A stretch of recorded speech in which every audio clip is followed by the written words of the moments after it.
Well, hello, Dennis Moland here in this actually a third part of a four-part set of courses on ethics for the professional surveyor.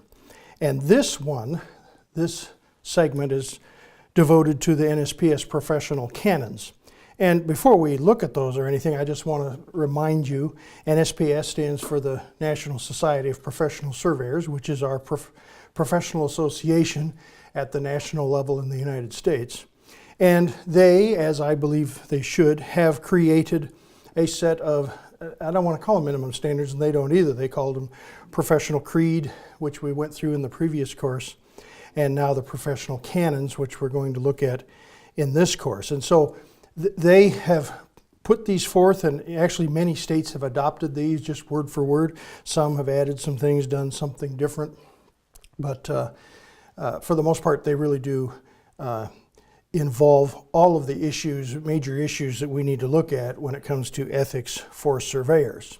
So I'm here in the GeoLearn studio in Kansas City, and we're addressing everyone in this course, you know, with wherever you are in the U.S., and you could be international too.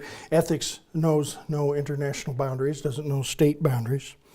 And we want to recognize, you know, as I've learned, even when it comes to boundary law, it's the same everywhere, wherever it's an issue. It's really the same everywhere. And I find it, everything, well, ethics, think about it. I mean, it's pretty much the same in Canada, the U.S., in Czechoslovakia. It could be anywhere. So, you know, it's the same wherever we go. And so these canons, I think, even though it's a U.S. organization, I think are things that really apply to us wherever we work.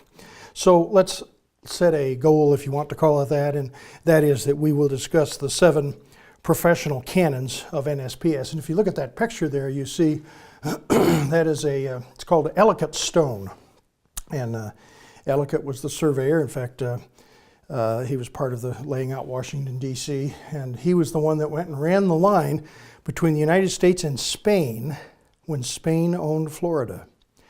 And of course, that's now a state line, and this was his stone, and so you can see on the stone marked U.S., and he's got the, excuse me, the date there, 1799, and that was facing the United States side, and then on the other side, of course, it said, I believe it said Florida or Spain, I forget, but, and of course, Coast and Geodetic came along in the 1930s and cemented a brass cap on top so they'd have a more fixed position to measure from, but it's a big part of that history that we have, and it just kind of reminds us of who we are and what we do.